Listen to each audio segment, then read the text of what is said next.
Hello and welcome to EV Car Share. So this is, I'm going to say, the last one of my Inverness trip. So last video kind of recounting or talking about the Inverness trip.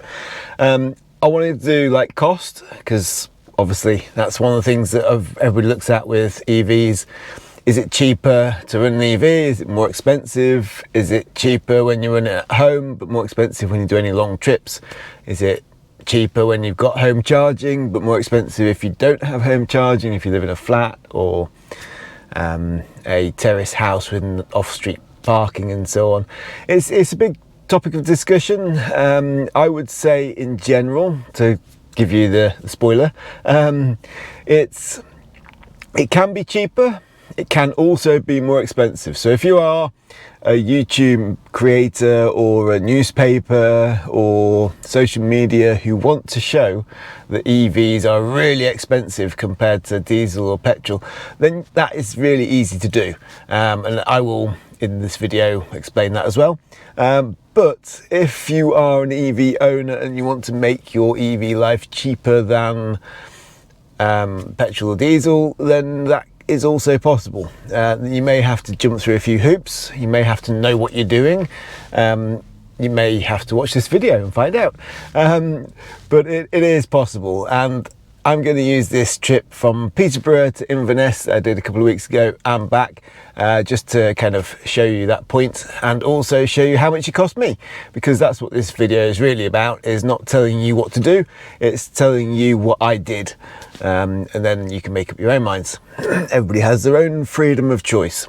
So that is the point of the channel, just to show you what my experiences are. That's absolutely truth, because that is what I did and that is my experience. You can obviously comment on it as you wish. So on my laptop I have the information.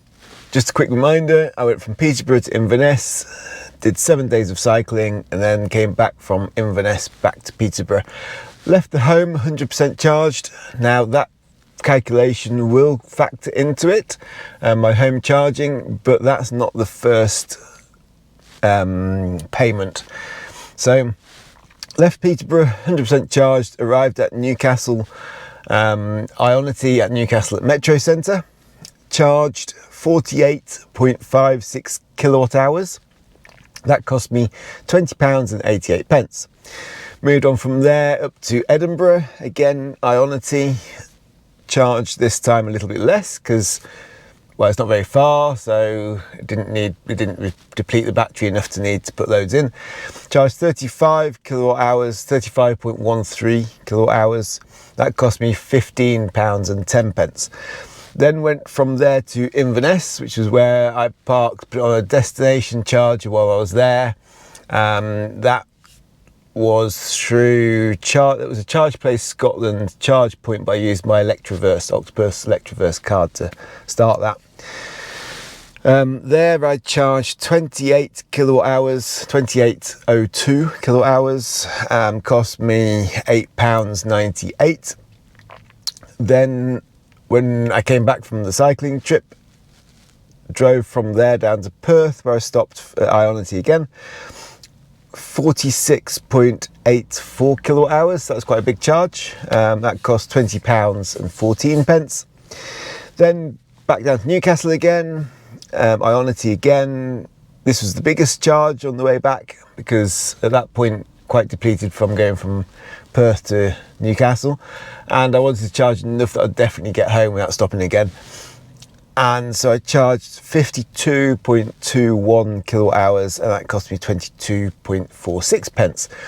Now, in all of those calculations, there's no need to take into account any sort of electrical losses or anything like that, because it's the cost that I'm interested in, not the amount of energy moved.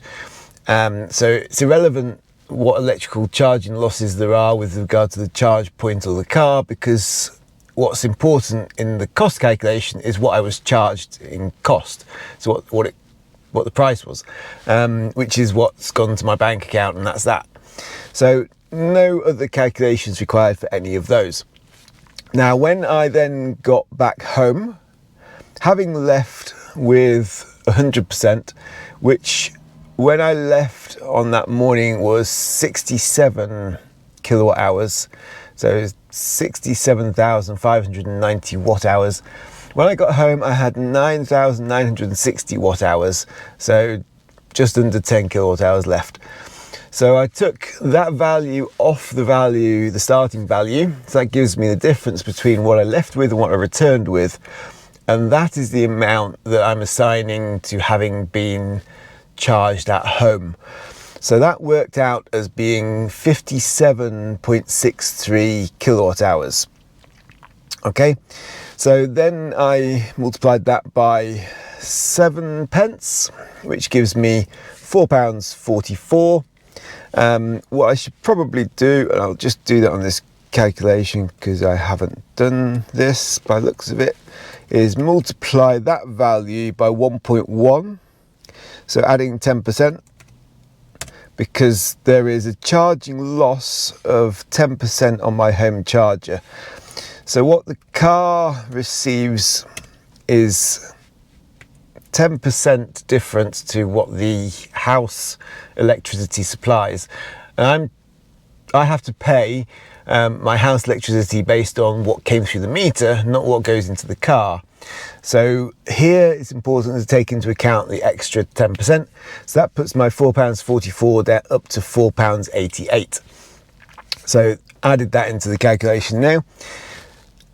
I did this journey at Ionity charge stops, and I chose to do that entirely Ionity because then I could use the Ionity membership and get a much lower charging price per kilowatt hour. So I also have to take into account the membership that I paid for. Now I got an introductory offer of £7, so I'm putting this in as £7. I know you're going to say, okay, but you only get it once, you're not going to get it next time. Remember, this is my experiences of what I did. That's what the channel's about, is my experiences of what I did. I got the introductory offer, therefore that's the number that goes in. Next time, if I do it again and I don't get the introductory offer, that will be the number that goes in. Because this is not some theoretical, this is not about what you can do or what you could do, it's about what I did. So that's that number gone in. So we've got the £92.44 plus the £7 takes us to £99.44. So, £99.44 was the total cost of the trip. So that's Peterborough up to Inverness, Inverness back to Peterborough. All of my driving, £99.44. That's pretty decent. I mean, it'd be way lower if I could do the whole thing off my home charging, but obviously that's impossible. I can only do one charge full of energy off my home charging, and that's that. If we want to compare it to other modes of transport or other, let's say, diesel or petrol or whatever, which obviously people want to do, then we need to break it down to cost per mile to make it a bit more easier, I guess. So I drove 941 miles during that trip. That includes that's from the odometer on the car, what I ended up with and what I started with, difference between the two. And that therefore includes all of the little bits of driving that you don't generally otherwise log. So I drove to the destination charge point and then drove from there to where I was staying overnight. And then the next morning I drove from there, because that was a car park I couldn't leave my car in, to a place in Inverness where I parked on the side of the road and left it for 7 days. So there's little kind of tiny drives you do, but they all add up, so they all need to be calculated in. So 941 miles costing £99.44 brings me a cost in pence per mile of 11 pence. It's actually just under 11 pence, it's 10 point something, but I have my spreadsheet rounded up to nearest 1 pence because, well, I don't deal in fractions of a pence. It just doesn't, it's not worth it. So 11 pence per mile is the cost. I think that probably beats any petrol or diesel that you could have.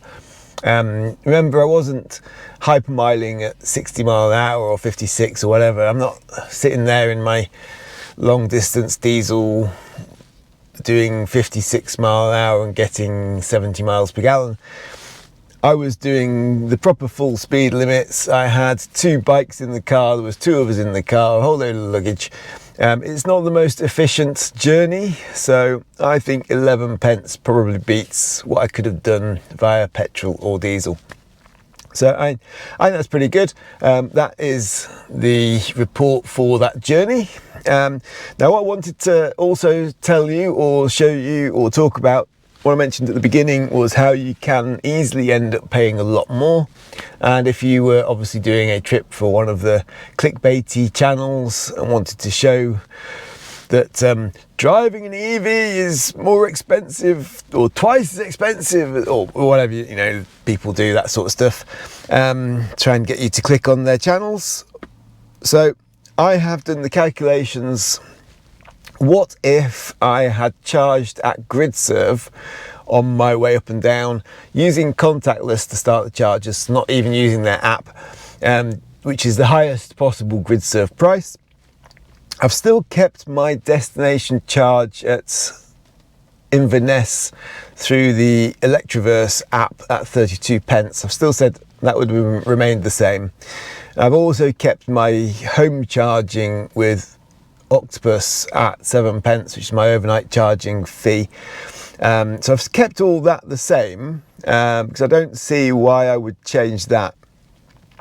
But I've upped the price per kilowatt hour to the 85 pence that you get with GridServe. So remember, on the previous one I was doing 43 pence at Ionity. I could be doing 85 pence at GridServe. And you'll find that other suppliers like Instavolt are also 85 pence, I think, or at least they were. I don't know if it's changed. Osprey are very similar, sort of, they're quite high as well. So these are not just GridServe pricing, is what I'm trying to say. Let me just add in the 10% on that sheet as well. There we go. So yeah, as I was saying, so these aren't necessarily just GridServe prices. These are the prices you'll get GridServe, probably Shell as well, and BP Pulse, and as I mentioned, Instavolt, and maybe even Osprey. They're up that sort of price range. In fact, even Ionity, if you don't get the app, if you don't get the membership, they're still quite high. They're slightly lower, but not by a great deal. So I put that in. Total cost of charging now comes to £168.73. So we've gone from £99 to £168, so £70 more expensive. So the journey is no different. I mean, the Ionity charge points are amongst the fastest. I'm not going to say they are the fastest, but they are amongst the fastest. 350 kilowatt charge points are going to charge this car as fast as it possibly can charge. The car can't keep up with the charge point. I know people say that some of the Ionities don't charge at full speed. I hear bad results from people who charge at Skelton Lakes in Leeds. I've never been there, never needed to, so I really don't know, but people say it's a bit slow. But in my experience, and also in my trips experience, as you'll see if you look at my previous video on the charging and charge speeds, you'll notice that it does get up to the 230 kilowatt during those charges, especially on the way back when I've preconditioned because it was a bit colder. So the trip is no different. You're paying £70 more for no gain whatsoever. It wasn't like I was out in the middle of nowhere charging. There was always at least a shop. On Newcastle was by a metro centre, so you have loads of amenities. Edinburgh's a bit rubbish, just Co-op there. Perth is by Starbucks, and if you walk a little bit, I think there's a pub and McDonald's and stuff. They're not the best. They're not like services necessarily, although services are expensive to buy your food as well if you're going to have food. So 168.73 would have been the total cost of the journey, £70 more approximately than what I actually did, and that would give a cost per mile of 18 pence. So unless you have a V8 sports car, you're going to beat that with petrol, and especially with diesel. I mean, when I had a petrol car, I was doing around 15 pence per mile on those sorts of journeys with my petrol. with a big engine sports car, yeah, you can do 18 pence per mile, definitely. It depends what you're comparing to, doesn't it? And of course, all these clickbait people, they will compare the worst possible EV scenario with the best possible, what was it, a Dacia Logan diesel 1.3 or whatever they are. They do about 90 miles per gallon or something. I wouldn't want to drive one myself, but that's what you choose. So really, that's it. That's all I wanted to do in this video. Just want to get this out there, tell you, complete the story really of my trip, give you some pricing information, show how much it costs. If you have any comments, want to ask any questions, then obviously stick those down in the comments below. I'm happy to answer. If you like this channel, then subscribe. That'd be brilliant. Thank you to all those who have subscribed, because I have just passed 500 subscribers, which is one of those stepping points within the YouTube world. Don't quite know yet what it gains me and us as a channel, but hey, there you go. So yeah, and if you like this video, then obviously give it a thumbs up, and I hope you've enjoyed it. Thank you for watching, and I'll speak to you next time.